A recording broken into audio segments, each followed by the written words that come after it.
How to use keyframes in Davinci Resolve 18. So a keyframe, the best way to describe it is when you go from one frame, so let's say from the beginning to the end of the video, you can change something about it and it kind of moves. So let's say, this here is a keyframe, and if you press on it here, that saves this part of the frame, so this frame, as zoomed in as 1000.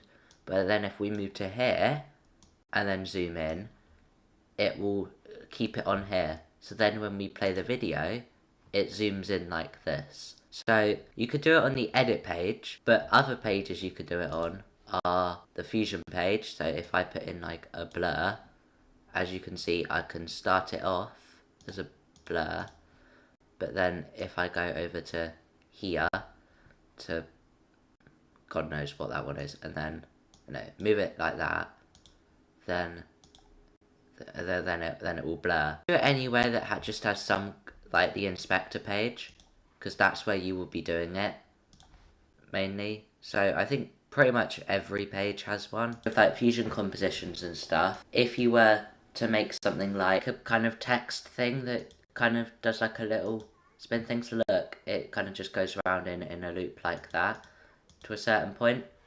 But to do that, you would use keyframes. So for instance, on the rectangle that's moving, I have it started off at 0, like this, on 0, 0, and then as it's going along, you can see here that it's moving.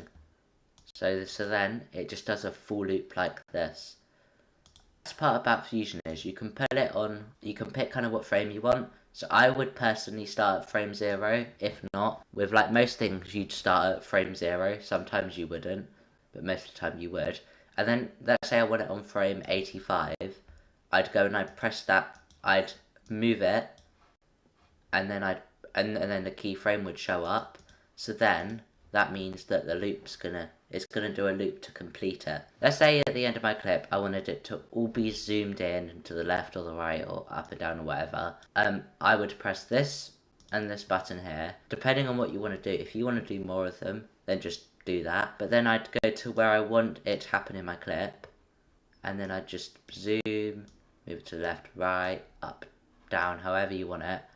And when you go back to the beginning, see, it's like zoomed, it's gone down, it's moved to, and it's just stayed like that. You can also like kind of reverse it to go back up to normal again if you want. The best way you learn at keyframes, the best tip I could have, is just experiment and play. Because a lot of the stuff that I've learned from keyframes, I learned keyframes by myself because